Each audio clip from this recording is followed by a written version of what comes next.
为什么会这样子？这一位先愚公先帮我找出来就好了。这个主要就是这样，这个最重要，这个。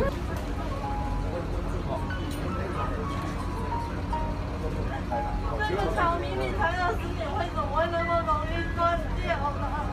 到底是哪里出问题？我们要一个真相啊！我们只是照常我们只是以我们一般的作业，我们只是小庄，为什么我们今天受死的那么严重？我们的义工都没了，我们要怎么办？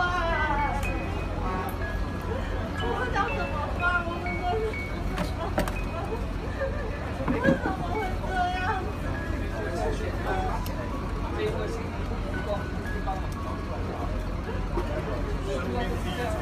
为什么会这样子？这一位先愚公先帮我找出来就好了。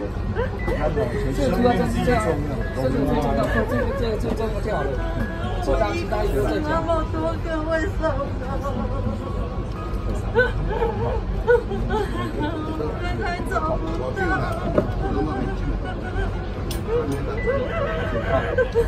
尽全力了啊！尽全力了啊！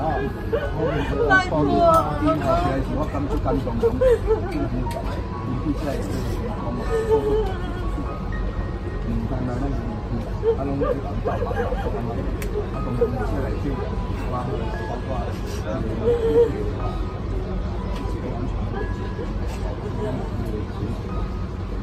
现在第一冲要是抢救，但是将来是会救到是什么原因？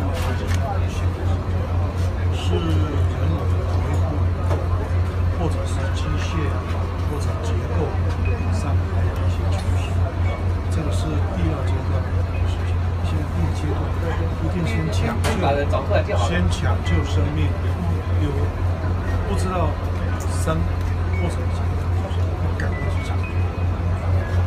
一定会尽全力，部长都亲自在这里。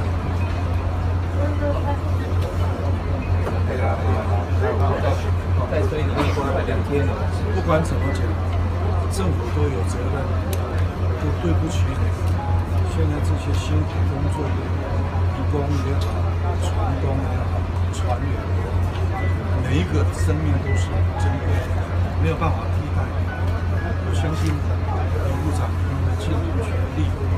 调动所有人调动的资源，一定会尽可能最迅速的达成。